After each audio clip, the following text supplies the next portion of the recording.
In this video, I'm going to be talking about my first impressions of the Sony 24-70mm f2.8 G Master Mark II lens. Here's the story. The Sony FE 24-70mm f2.8 G Master lens Mark II is an E-mount lens for full-frame cameras. It has an aperture range of f2.8 to f22.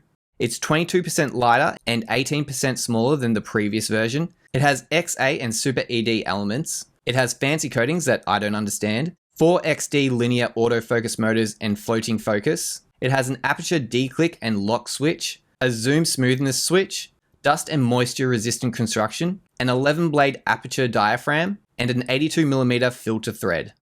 So the 24-70mm lens is one of the key focal lengths that I look for on any camera system. But the interesting thing is, over the last few years, I haven't really been using a 24-70mm lens on any of my cameras. I've been finding other lenses to use, either prime lenses, or I'd be going the extra telephoto length of 70 to 200 for a lot of the events that I cover when I'm doing videography or photography. And I haven't had a big need for a 24-70mm lens, which sounds kind of weird because in my opinion, the 24-70mm lens is one of the first lenses you should get if you are doing video production. Other lenses I've used have been the 18-35 f1.8 Sigma lens when I was using my Panasonic EVA 1.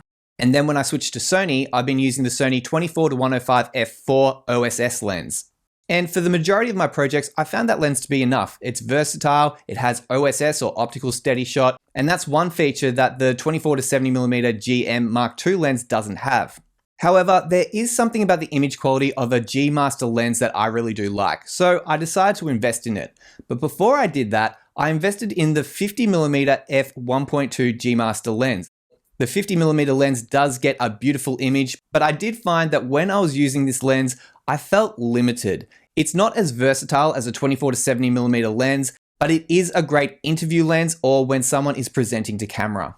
I do know some people really do like prime lenses, and I am one of those people. I really do like the look of a prime lens. But when you're doing projects like I am, where you're filming events that are unfolding in front of you and you're not really directing talent, you're doing more documentary type filming, it is really handy to have a 24-70mm lens as opposed to a fixed focal length at either 50mm or 35mm or even 24mm. Being able to stand in one position and get a wide and then a medium, and then if I need to, take a few steps closer and get a close-up shot is really handy for the majority of the projects that I'm doing.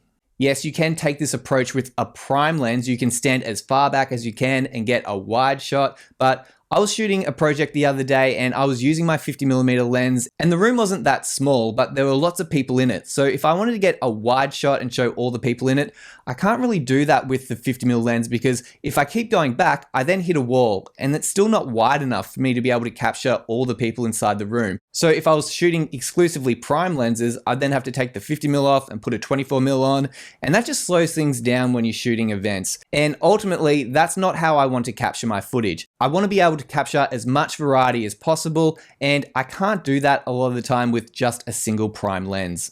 I really like the 24-70mm focal length with this lens, and I think the image quality is fantastic as well. And overall, my first impressions are that this lens is fantastic. I do know some people will look at the price tag and think that's a hard pass, but for me personally, with my video production, investing in lenses is something that I'm prioritizing right now, and I really do see this lens as a great investment going into the future.